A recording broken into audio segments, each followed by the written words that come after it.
Breaking అంటోంది. తెలుగు రాష్ట్రాల మధ్య జడ్జీల విభజన కేటాయింపుల్లో ఆప్షన్ల విధానాన్ని తప్పుబడుతూ నిన్న న్యాయాధికారులు చేసిన నిరసనపై ఆగ్రహం వ్యక్తం చేసింది హైకోర్టు.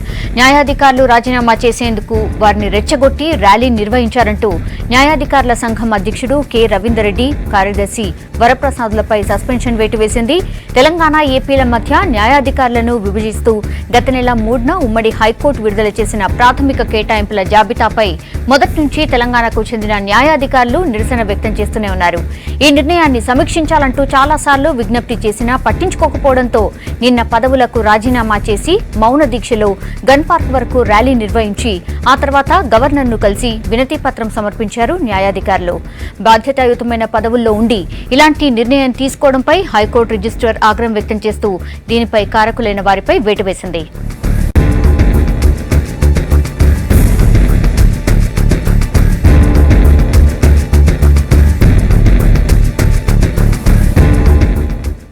తెలుగు రాష్ట్రాల మధ్య జడ్జీల విభజన కేటాయింపుల్లో ఆప్షన్ల విధానాన్ని తప్పుబడుతూ నిన్న న్యాయాధికారులు చేసిన నిరసనపై ఆగ్రహం వ్యక్తం చేసింది హైకోర్టు. న్యాయాధికారులు రాజీనామా చేసేందుకు వారిని రెచ్చగొట్టి ర్యాలీ నిర్వహించారంటూ న్యాయాధికారుల సంఘం అధ్యక్షుడు కె రవీందర్ రెడ్డి, కార్యదర్శి వరప్రసాద్లపై సస్పెన్షన్ వేటు వేసింది. తెలంగాణ, ఏపీల మధ్య న్యాయాధికారులను విభజిస్తూ గత నెల 3న ఉమ్మడి హైకోర్టు విడుదల చేసిన ప్రాథమిక కేటాయింపుల జాబితాపై మొదటి నుంచి తెలంగాణకు చెందిన న్యాయాధికారులు నిరసన వ్యక్తం చేస్తూనే ఉన్నారు. ఈ నిర్ణయాన్ని సమీక్షించాలంటూ చాలాసార్లు విజ్ఞప్తి చేసినా పట్టించుకోకపోవడంతో నిన్న పదవులకు రాజీనామా చేసి మౌన దీక్షలో గన్ పార్క్ వరకు ర్యాలీ నిర్వహించి ఆ తర్వాత గవర్నర్ను కలిసి వినతి పత్రం సమర్పించారు న్యాయాధికారులు. బాధ్యతాయుతమైన పదవుల్లో ఉండి ఇలాంటి నిర్ణయం తీసుకోవడంపై హైకోర్టు రిజిస్ట్రార్ ఆగ్రహం వ్యక్తం చేస్తూ దీనికి కారకులైన వారిపై వేటు వేసింది. డీటెయిల్స్ సంపత్ అందిస్తారు. సంపత్, ఎలాంటి డీటెయిల్స్ ఉన్నాయి? ప్రత్యేక హైకోర్టు తెలంగాణ రాష్ట్రం ఏర్పడి 2 సంవత్సరాలు అవుతుంది. దాదాపు ప్రత్యేక హైకోర్టు ఏర్పాటు చేయాలి. దాంతో పాటుగా న్యాయ అధికారులకు సంబంధించి తాత్కాలిక కేటాయింపులను చేస్తూ కొద్ది రోజుల క్రితమే హైకోర్టు ఉత్తర్వులు ఇచ్చింది. ఉమ్మడి హైకోర్టుగా ఉన్నటువంటి నేపథ్యంలో తెలంగాణ, ఆంధ్రప్రదేశ్ 2 రాష్ట్రాలకు సంబంధించిన కోర్టులు, హైకోర్టులు 2 కూడా బైఫర్గేట్ కాలేదు. కాబట్టి న్యాయాధికారులకు తాత్కాలిక న్యాయ అధికారుల కేటాయింపు ప్రక్రియ ఏదైతే ఉందో దాన్ని వెనక్కి తీసుకోవాలి, రీకాల్ చేయాలంటూ గతంలో దాదాపు 10 రోజుల క్రితం న్యాయమూర్తి భోస్లేతో, హైకోర్టు ప్రధాన న్యాయమూర్తి భోస్లేతో చర్చలు జరిగాయి. దీంట్లో అడ్వకేట్ సంఘాలు అంటే అడ్వకేట్ అసోసియేషన్ తో పాటుగా అడ్వకేట్ సంఘాలు, అలాగే జ్యుడిషియల్ ఎంప్లాయీస్, అలాగే న్యాయ అధికారుల సంఘం, దాంతో పాటుగా జడ్జెస్ సంబంధించిన యూనియన్ కూడా ఈ భేటీలో బైఠాయించింది.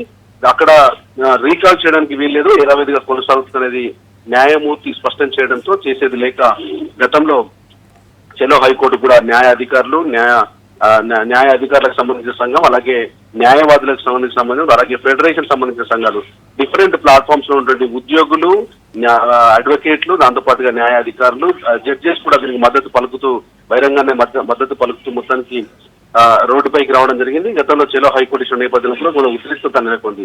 అది ముగిసిన కొంతకాలానికే న్యాయ అధికారులు కూడా మౌన దీక్ష వివరించారు. దాంతో పాటుగా చెలో గన్ పార్క్ పిలుపునిచ్చారు. దీన్ని దృష్టిలో పెట్టుకున్న హైకోర్టు ఈ రోజు కొద్దిసేపటి క్రితమే ఒక కీలక నిర్ణయం తీసుకుంది. దీంతో తెలంగాణ రాష్ట్రానికి సంబంధించిన న్యాయ అధికారులు అలాగే న్యాయవాదులంతా ఆగ్రహం వ్యక్తం చేస్తారు. ఎందుకంటే దీంట్లో న్యాయ అధికారులకు సంబంధించిన ఫెడరేషన్ లో ఉన్నటువంటి president, joint secretary, general secretary ఇద్దరిని కూడా సస్పెండ్ చేస్తూ ఉత్తర్వులు జారీ చేసింది. దీంతో ఎందుకంటే ఈ అజిటేషన్స్ చేసిన వాళ్ళు ఎవరు, న్యాయాధికారులకు సంబంధించినటువంటి మోటివ్ ఎవరు చేశారంటే విషయం పైన ఆరా తీసిన కోర్టు ఈ నిర్ణయం తీసుకున్నట్టుగా ఇన్సైడ్ నుంచి మనకు తెలుస్తుంది. వాళ్ళిద్దరిని కూడా సస్పెండ్ చేసినట్టుగా అఫీషియల్ గా కొద్దిసేపటి క్రితమే ఒక నోట్ కూడా రిలీజ్ అయింది. కానీ సంపత్ ఏది జరిగినా మేము ముందుకే వెళ్తాం, నిరసన కంటిన్యూ చేస్తామని ఆల్రెడీ న్యాయాధికారులు చెప్పేశారు. కాబట్టి ఇప్పుడైతే సస్పెన్షన్ వేటు పడింది ఇద్దరి మీద. సో నెక్స్ట్ ప్లాన్ ఏంటి వీళ్ళది?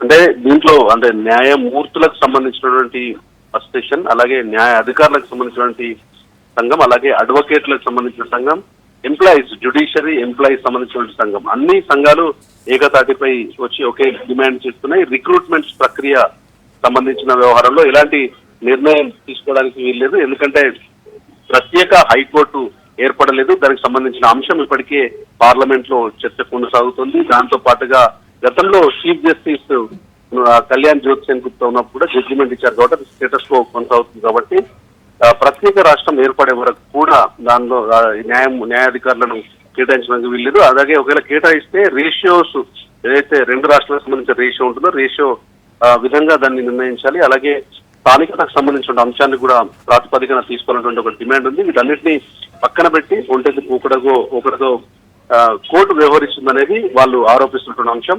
ప్రస్తుతం అయితే అజిటేషన్స్ దఫారఫాలుగా కొనసాగుతున్నాయి. ఒకవైపు నిరాహార దీక్షలు, అలాగే చెలో హైకోర్టు సంబంధించిన యాక్టివిటీస్ తో పాటుగా గన్ పార్క్ దగ్గర ర్యాలీ చేయడం, మౌన దీక్ష చేయడం, అలాగే సిటీ సివిల్ కోర్టు లోపలికి వెళ్తున్నటువంటి న్యాయమూర్తులను నేరుగా అడ్డుకోవడం, అలాగే కోర్టులో ప్రధాన న్యాయమూర్తి సంబంధించిన కార్యాలయంలోనే నిరసన తెలపడానికి ప్రయత్నిస్తున్న ఇన్సిడెంట్స్ మొత్తానికి తారాస్థాయిలో ఇటు అడ్వకేట్లకు సంబంధించిన అడ్వకేట్లతో పాటుగా న్యాయాధికారులు, జ్యుడిషియల్ ఎంప్లాయీస్ 300కు పైచిలుకుగా కోర్టులు ఉన్నాయి రాష్ట్రంలో. ఈ రాష్ట్రంలో ఉన్నటువంటి తెలంగాణ రాష్ట్రంలో 10 జిల్లాల్లో ఉన్నటువంటి 300 పైగా ఉన్నటువంటి కోర్టులన్నింటిలో విధులకు బహిష్కరించి పెట్టుకోవడం జరిగింది. అలాగే తెలంగాణ హైకోర్టు కూడా భారీ ఎత్తున తెలంగాణ జిల్లాలో వచ్చారు కాబట్టి ఈ యాక్టివిటీని కూడా అంటే సస్పెండ్ చేసినటువంటి ఇన్సిడెంట్ కూడా మేము చాలా సీరియస్ గా తీసుకుంటాం. దీనికి సంబంధించినటువంటి అంశం పైన ఒక కార్యాచరణ చేసుకుని దీనిపైన పిలుపునిచ్చిన తర్వాత ఒక యాక్టివిటీ ఉంటుందనేది న్యాయాధికారుల సంఘాలు అలాగే న్యాయవాదుల సంఘాలు స్పష్టం చేస్తున్నాయి.